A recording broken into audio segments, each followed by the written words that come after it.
He says he doesn't want commitment, but he keeps coming back. You've seen it. He disappears, reappears like nothing happened, says he's not ready for a relationship, then stares at you like you're the only thing that feels real. And every return splits you. One half hopes this time is different. The other knows it's not. But there's something deeper going on. A hidden thread in male psychology Carl Jung once traced. Something few talk about. Today, we're going to name it. And once you see it, you won't unsee it. Because that man who says, "I don't want anything serious," is already lying to himself. Not out of malice, but because something inside him is at war. Recent neuroscience shows what the male brain experiences when he says those words.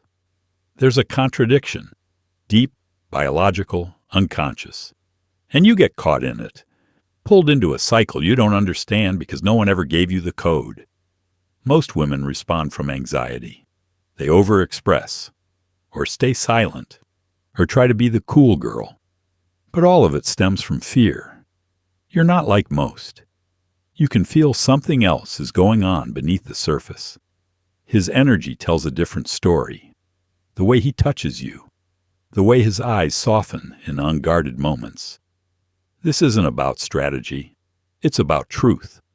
A truth hidden in the gap between what he says and what he shows. That contradiction?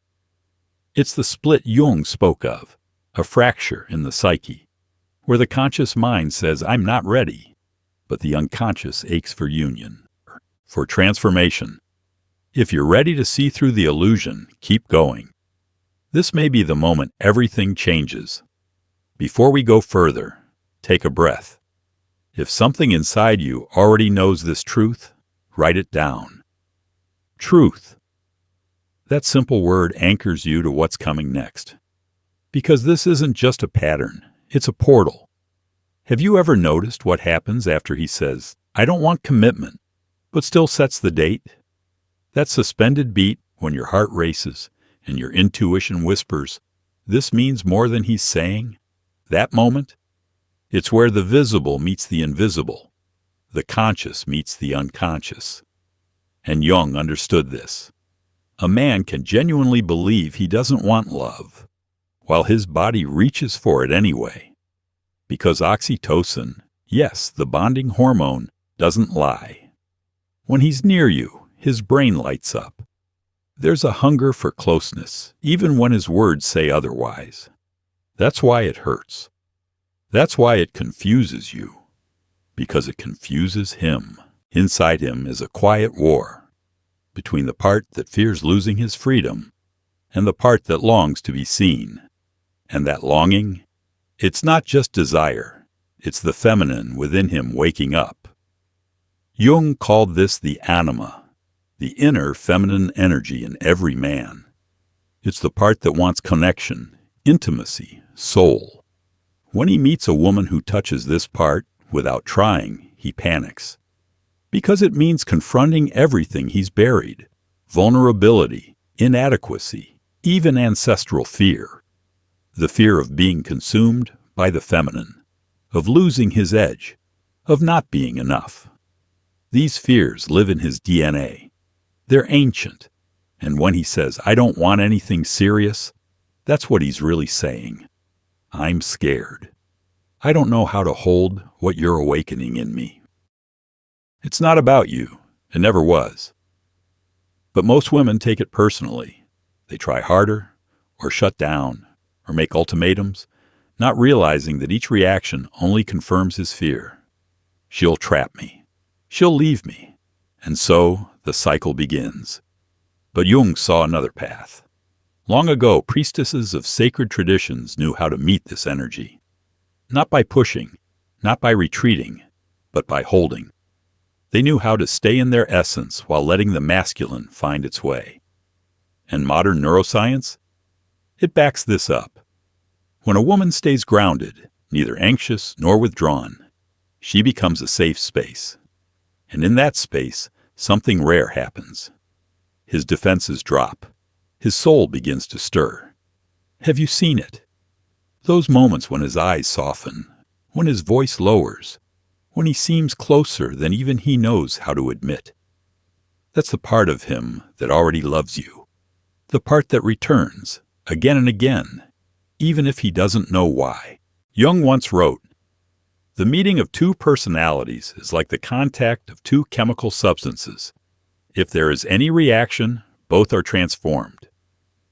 But transformation doesn't come through pleading or proving. It happens in silence, in presence, in the sacred space between fear and surrender. So why does he keep returning? Because part of him already knows, even if he can't name it, even if he never will. The question is, how do you respond to that knowing? Not with performance, not with strategy, but with a deeper kind of presence. A grounded woman doesn't ask, "How do I make him stay?" She asks, "How do I stay with myself while he finds his truth?" And this is the confrontation Jung spoke of, not with your shadow or his, but with the shadow between you, the invisible fears, the hidden needs, the unspoken longing. When you walk that space with grace, you don't just become irresistible, you become free. Because this was never just about him. This was about you returning to your emotional sovereignty, your inner clarity, your quiet magnetism. You don't need to prove your worth to be chosen. You don't need to change to be loved. When you stay true to who you are, you awaken in him the part that's been waiting for you. If this is stirring something inside you, just pause, take a breath, and stay with it. You're not chasing clarity, you're becoming it. Jung called it individuation, the process of becoming whole. And wholeness always begins with contradiction. So when he says, "I don't want anything serious, but I want to see you," he's revealing a fracture within, a threshold between who he was and who he might become. And this paradox, it's not just confusion, it's a call, a soul-level invitation to change. The male psyche is wired to explore, to seek the unknown, but it's also wired for homecoming, for tribe, for emotional sanctuary. That's why he runs, then returns. You're the space where these instincts collide, and without knowing it, you've become sacred ground, where his boyhood fears meet the man he's afraid to become. But here's the truth. You don't need to wait for him to evolve. You don't have to shrink yourself just to be his maybe. You have the power to shape the space between you through what I call magnetic presence, a quiet, radiant clarity that shifts the entire dynamic. Magnetic presence looks like this. You hear his words, but you don't flinch. You speak your truth, not to persuade, but to stand in it. You remain soft, but never small. Because you know what you want. A love that's awake, a connection that grows roots. You're open, but not available for less than alignment. When you hold that energy, he feels it, even if he can't explain it. You become the woman his unconscious seeks, not the one who tries harder, but the one who knows herself. And here's the paradox. The less you chase, the more he's drawn in, not through games, but because you've become the mirror where he sees his highest self reflected. Jung called this sacred polarity, Shakti and Shiva, feminine magnetism and masculine presence, co-creating a space where love can unfold without force.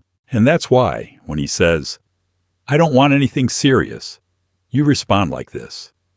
I understand, and I value what we share. At the same time, I'm a woman who desires deep partnership. I'm open to exploring this, but only in a way that honors where I'm headed. This response does three things. It respects his truth, it honors yours, and it establishes that your self-worth is not on the table. Biologically, the male brain is wired to respect this energy. Not neediness, not perfection, but wholeness. When you hold your standard with softness, you awaken the circuitry of pursuit, not conquest, but elevation. He senses, perhaps for the first time, that to be with you, he must rise. And this is the soul work of relationships. Jung saw it in every myth. When a man meets a woman who sees both his shadow and his potential and doesn't flinch, he finds a path home, not just to her, but to himself. He's not afraid of love. He's afraid of what love demands. And when you stay rooted while holding space, the fear starts to melt. Not because you fought it, but because you made it safe to evolve.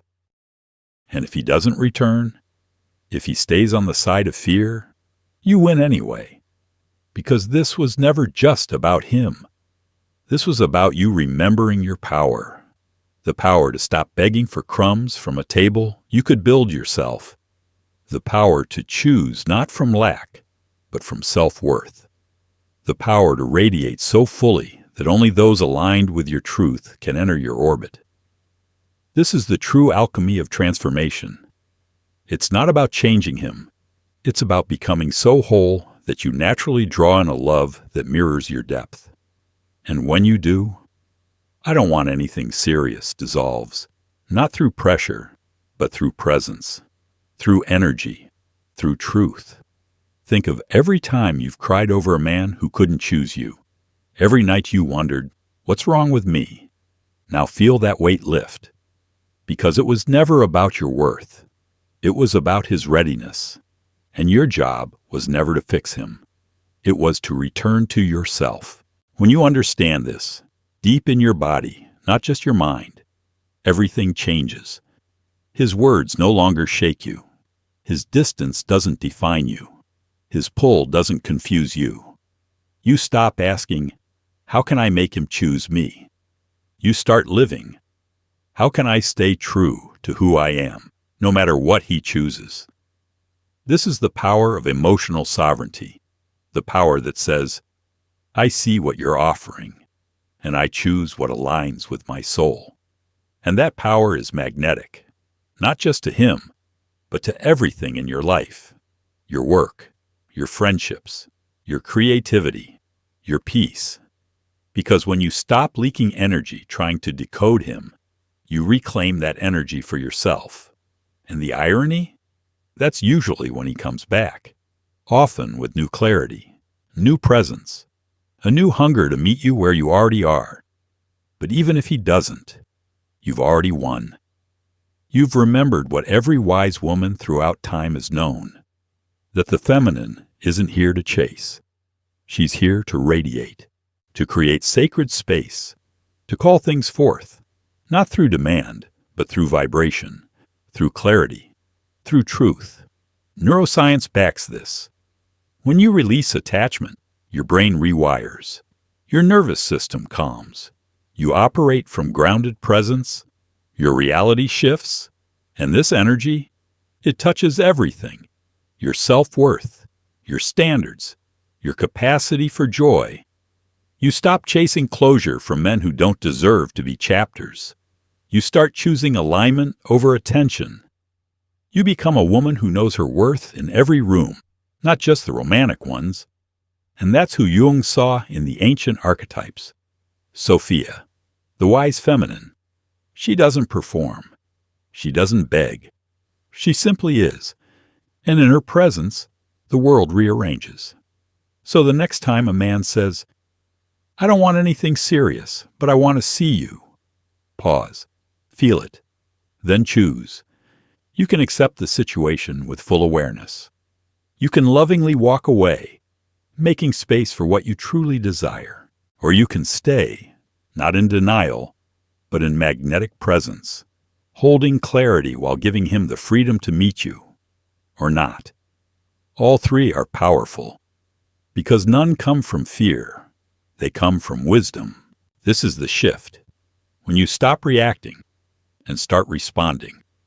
When you stop trying to win him and start standing with you. That's when the dynamic changes. The energy between you evolves.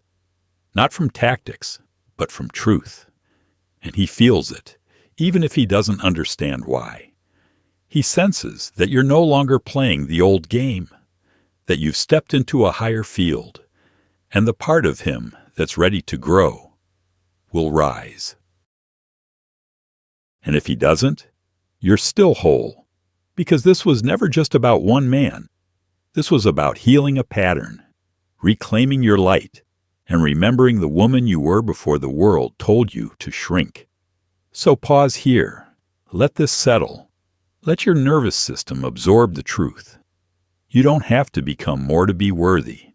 You just have to come back to you. And from that place, you attract the ones who see it, who feel it, who rise to meet it. Not because you asked them to, but because your presence spoke louder than any words ever could. That is how you win. Not by convincing a man to love you, but by becoming the kind of woman who no longer questions what love should feel like. If this touched something deep in you, consider sharing it with another woman who needs to remember her worth today. You never know whose path you're helping shift, and if you feel the silence after this, stay with it. Let it echo.